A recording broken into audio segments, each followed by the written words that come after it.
Kwenye taarifa kamili, Wizara ya Afya imetangaza visa 599 vipya vya maambukizi ya korona nchini. Waziri Mutahi Kagwe alitoa taarifa kuhusiana na hali ya korona nchini akiwa kaunti ya Kisumu baada ya kuzuru vituo vya afya kutathmini namna kaunti hiyo imejiandaa kukabiliana na visa vya korona. Wakati huo huo, Kagwe ameonya dhidi ya wanaoendeleza unyanyapaa dhidi ya walioambukizwa. Hebu tupate taarifa hiyo.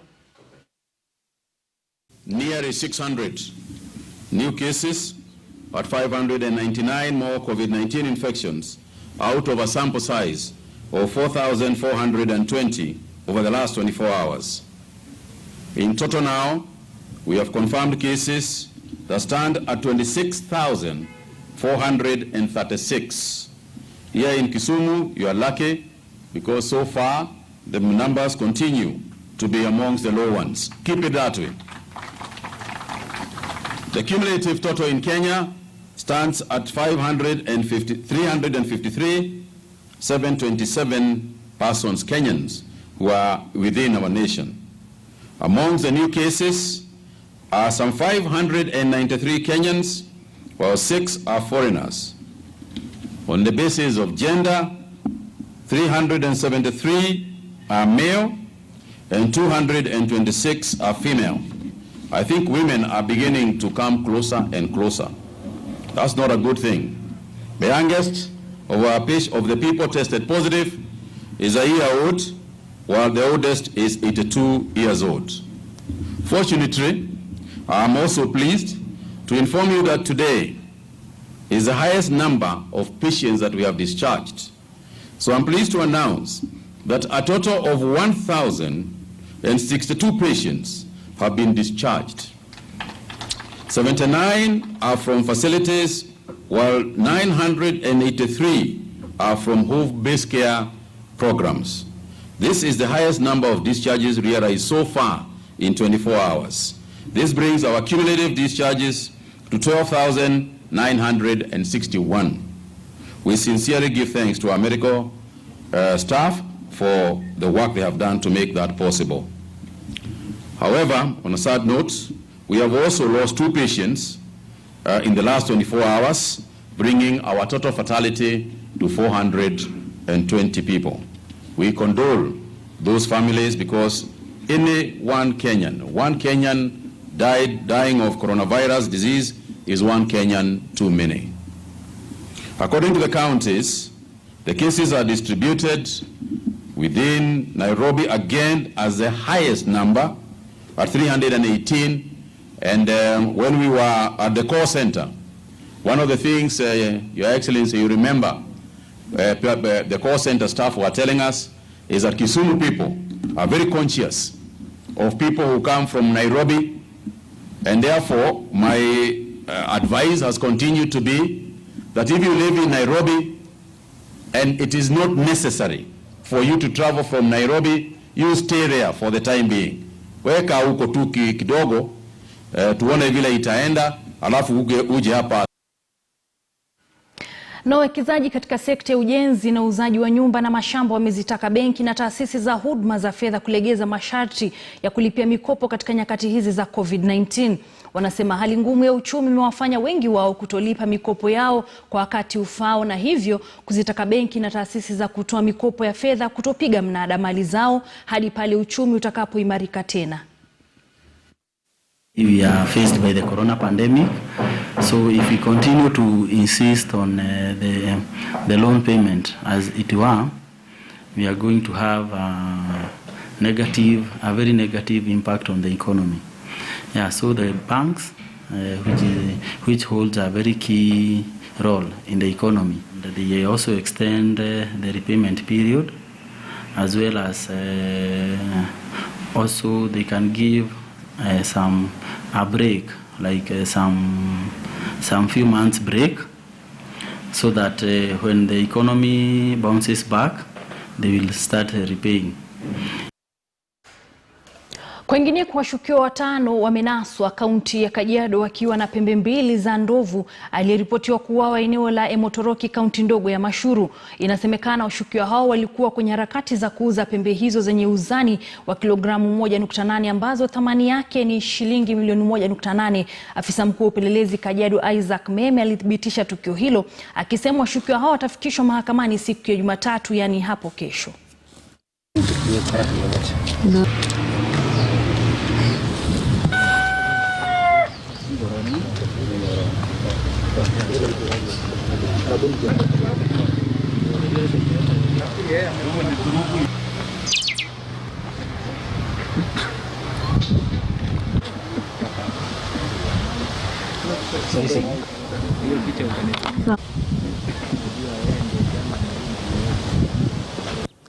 Tuliweza kufanya uchunguzi wetu kwa sababu tulipata habari ya kwamba kuna watu ambao wanatoka upande ya Mashuru huko karibu na Amboseli, ambaye walikuwa nakuja kuuza pembe za ndovu.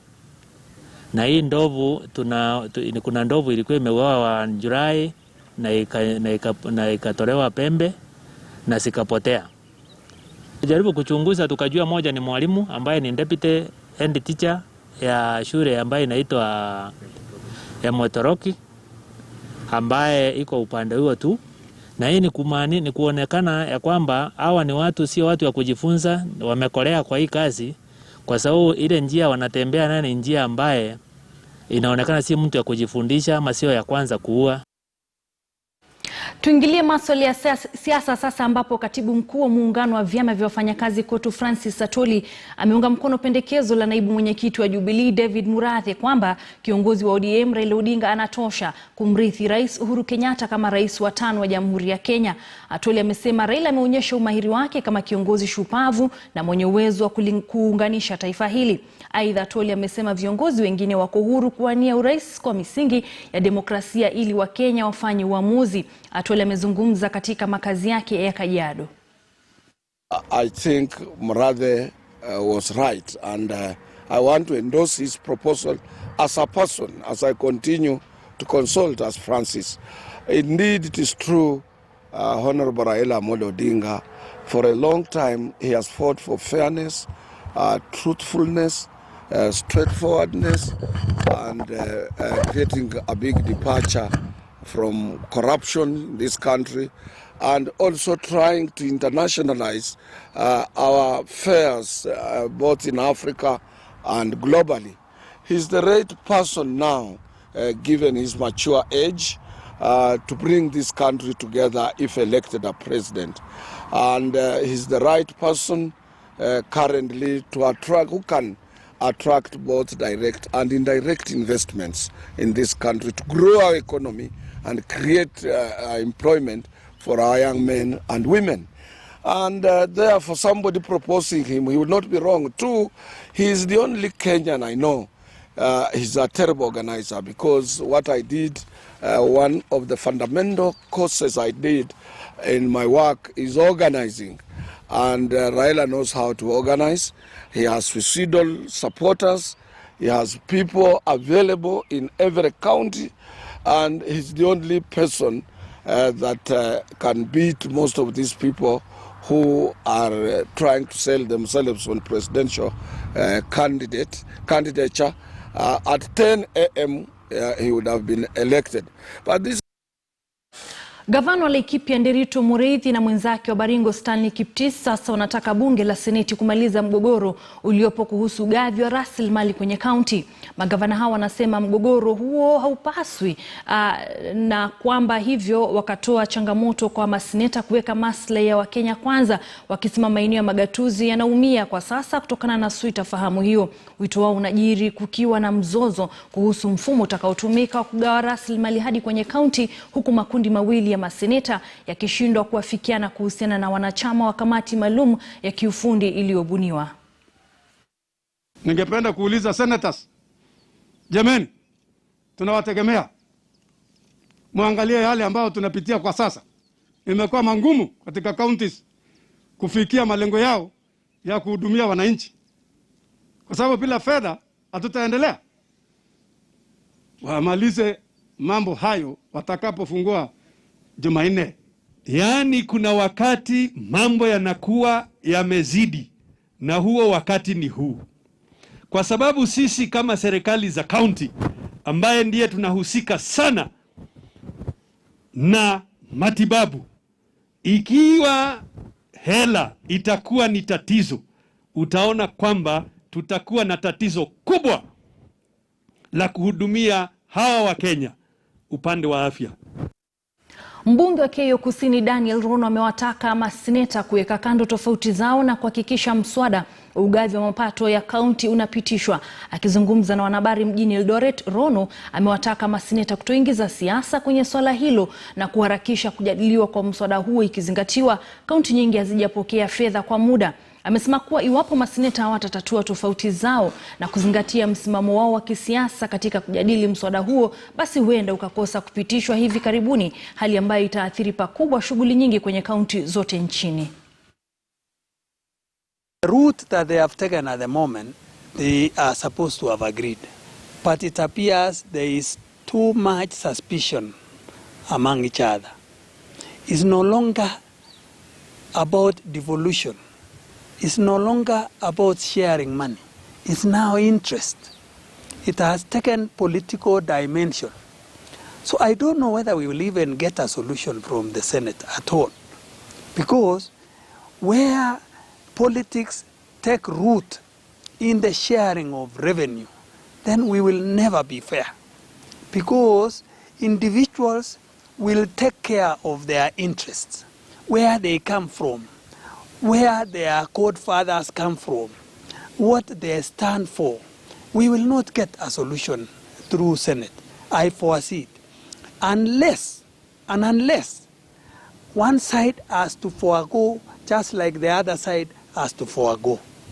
It should be, as the leaders are saying, DP Ruto and the Raila, it should be a win-win position.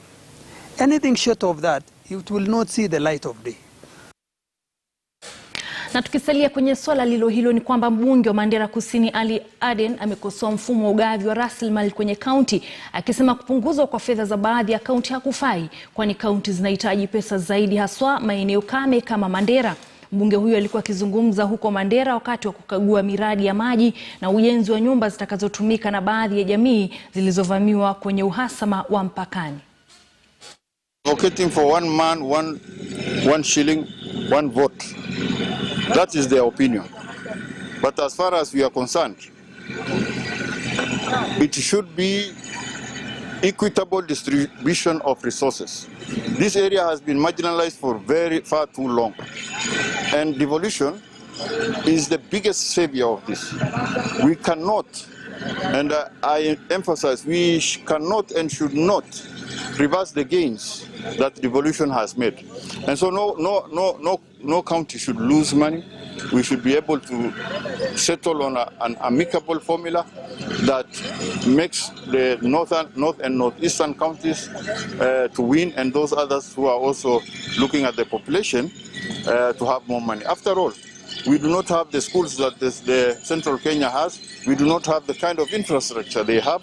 And so we need some sort of affirmative action to be able to come to some semblance of development like what they have.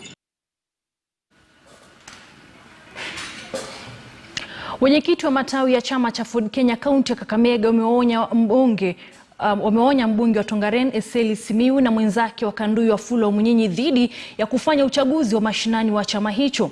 Viongozi hao wanasema si halali kwa Eseli na Omunyinyi kujitwika jukumu la kuendesha uchaguzi wa mashinani uliokamilika mwaka jana na majina waliochaguliwa kuidhinishwa na msajili wa vyama vya kisiasa. Kiongozi wa Ford Kenya Moses Wetangula aliyehudhuria mkutano huo uliofanyika Kakamega amewaonya wanachama wa chama hicho dhidi ya kushiriki kwenye uchaguzi huo. Tumesema tutamtambua bwana Wetangula kama batilita wetu.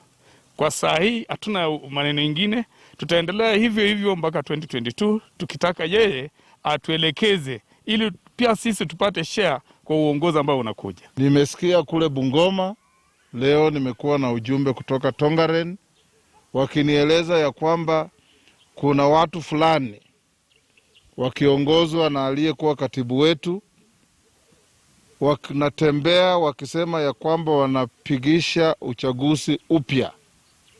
Hakuna organ yoyote ya chama na mipangilio ya uchaguzi kikatiba ya Ford Kenya. Utaratibu unapangwa na management ambao unaenda kwa NEC. Ikishapitisha ndio tunaenda mashinani kuanza uchaguzi. Uchaguzi ulifanywa kutoka polling station as the lowest unit of election. Tukaenda kwa wards, tukaingia kwa sub-counties, tukamaliza counties, na tulikuwa tumepanga kuwa na National Delegates Congress katika Bomas of Kenya tarehe 28 mwezi wa 3 mwaka huu. Korona ndiyo hiyo ikaingia. Serikali ikasema mikutano haiwezi kufanyika ya halaiki ya watu, na NDC yetu inaleta pamoja watu zaidi ya 3,000. Tukakubaliana ya kwamba kama chama cha kidemokrasia tutatii sheria ya nchi. Mpaka wakati ule tutakubaliwa na serikali na tutaona ya kwamba tunaweza kuleta watu wetu bila kuhatarisha afya yao. Na watu mbalimbali wanaoishi na ulemavu, haswa wanaoishi maeneo kadhaa yaliyo katika kaunti ya Kiambu, sasa wanasema mazingira magumu ya kiuchumi ya sasa yaliyochangiwa na janga la korona yameendelea kufanya maisha yao kuwa magumu. Wanasema japo wengi wao wana ujuzi wa kufanya kazi mbalimbali, kupata ajira imekuwa kama kushuka mchongoma kutokana na unyanyapaa dhidi yao. Sasa wanatoa wito kwa waajiri kuwaona kama wana taaluma na wala si walemavu wanaostahili kuonewa huruma tu. Wengi wao wameshindwa kujikimu kimaisha.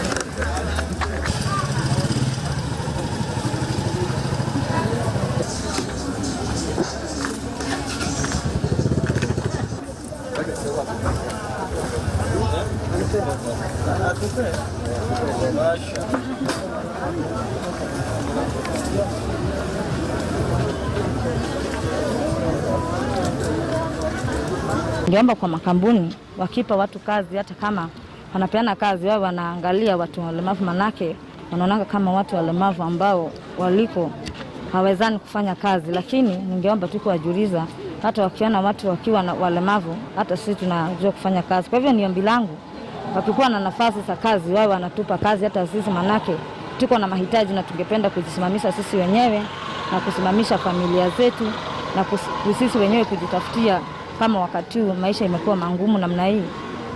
The private sector would come down and just agree to have a a round table meeting with us, and we tell them how persons with disabilities can be of output just like any other person, then we would really appreciate.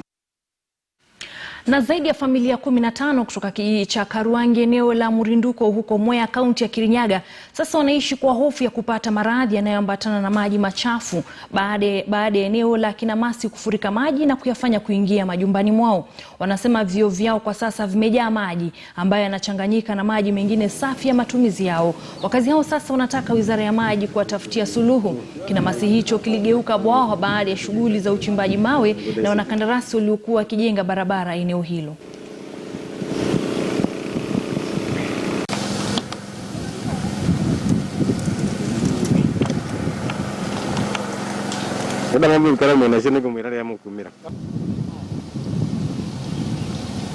Athiriwa sana kwa sababu hata ile chakula tulikuwa ukiangalia mashamba vile yote yameflood huko.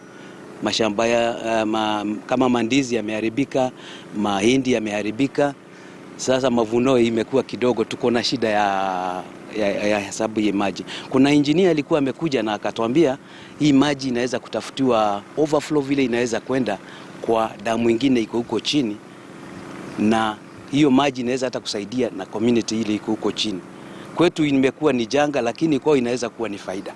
Hapa kwangu siwezi lima, sababu maji naye ilipokuwa mingi, mimea yote inapata baridi, inakauka.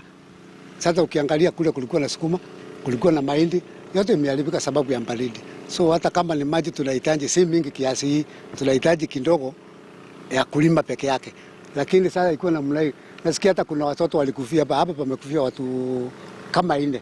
Hata haikuwa mingi kama hii, hao walikuwa naogelea, lakini sasa hakuna mtoto tunaweza kubalia. Huku kuna samaki, hata watoto tunawafukuza. Hata watu wa Simba tunaambia hapana, kama si pahali mnaweza kaa kuvua samaki usikuje. Wakazi wa mtaa wa Mabanda wa Mathare hapa Nairobi wamefaidi kutokana na msaada wa vyakula kutoka kwa mwanamuziki Kevin Bahati almaarufu kama Bahati. Msanii huyo pia amewapa wasanii wengine changamoto kusaidia jamii wakati huu wa janga la Korona.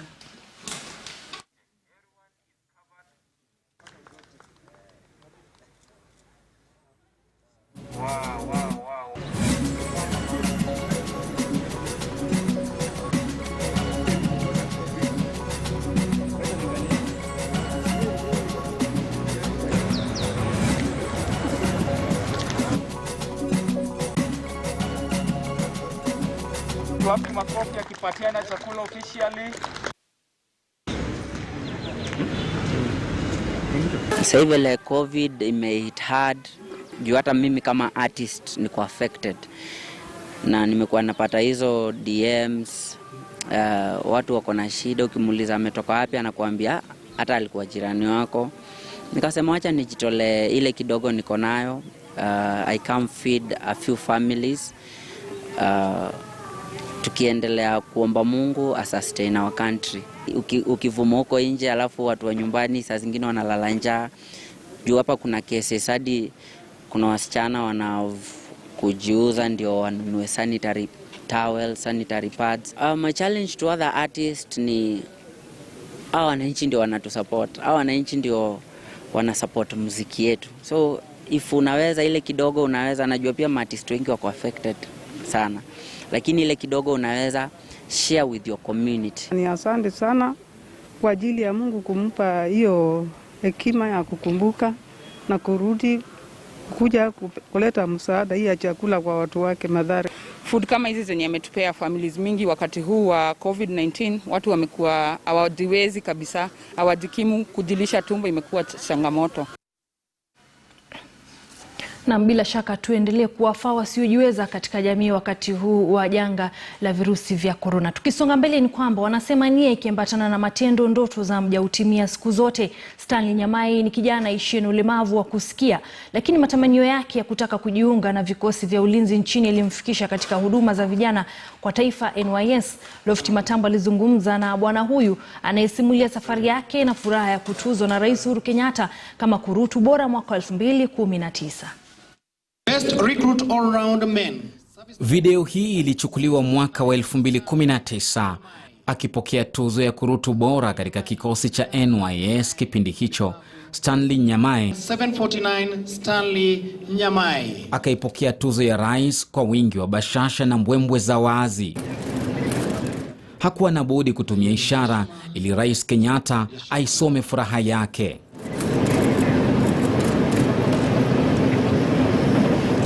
Stanley anaishi na ulemavu wa masikio, hasikii. Tulipozungumza naye, kumbukumbu ya siku hii bado ilikuwa hai nafsini mwake. Ndio niliona mheshimiwa rais alikuja hapo, nami pia nikaenda na nikamsalimia. Nilijawa na furaha kabisa. Siwezi zungumza jinsi ambao nilikuwa nimefurahia, nilikuwa na furaha sana. Barobaro huyu wa umri wa miaka 24 alijiunga na NYS mwaka 2019. Ni mzawa wa kaunti ya Machakos. Furaha alionayo kuwa tegemeo kwa familia yao ya watu 4 haifichiki. Peke yangu ndiye ambaye asiye na uwezo wa kusikia katika familia yetu. Sina ndugu yoyote. Mimi peke yangu ndio kijana. Kati ya makurutu 12,194 wa mwaka 2019, Stanley alionyesha ustadi wa hali ya juu kazini. Akapandishwa cheo. Kituoni Gilgil anawasimamia wenzake. Now he's an able and ready senior serviceman training, and he's a trainer. Yule ako tayari kufunza wale wenzake wengine wale wataingishwa katika National Youth Service. Wenzake wanamtaja Stanley kuwa bwana mwenye roho safi na nyeupe pamba mbali. He's a storyteller. Every time ataki converge na wenzake unakuta he tells them something. And as much as me, I don't know that language, I can see there is something new he's imparting in his colleagues. Okay. Nyamai amewafungulia milango wenzake waishio na ulemavu. kujumuisha kikosini. Mwaka jana vijana waishio na ulemavu 18 waliingizwa kikosini. Ombi la Stanley ni moja tu, amhudumie aliyempa tuzo ya kuwa kurutu bora. Kuja mbele ya Mheshimiwa Rais. Rais Kenyatta. Ningependa kuwa mhudumu wa Mheshimiwa Rais, hata ikiwezekana kama nitapewa kazi ya uendeshaji gari ni sawa pia tu. Lofty Matambo, KTN News. Tumtakia kila laheri maishani mwake Stanley. Sina la ziada mtazamaji, natamatisha taarifa zetu za Mbiu Wikendi, lakini mwendo wa saa 11 Mwalimu Franco Otieno anakuja na kipindi Dau la Elimu. Leo hii mada ni kuhusiana na mawasiliano nyumbani wakati wa malezi ya watoto. Je, unamlea vipi mtoto wako? Anazungumza lugha ipi? Kizungu, Kimombo ama ni lugha ya mama? Naitwa Cecilia Wakesho Mathuva, kwa heri kwa sasa.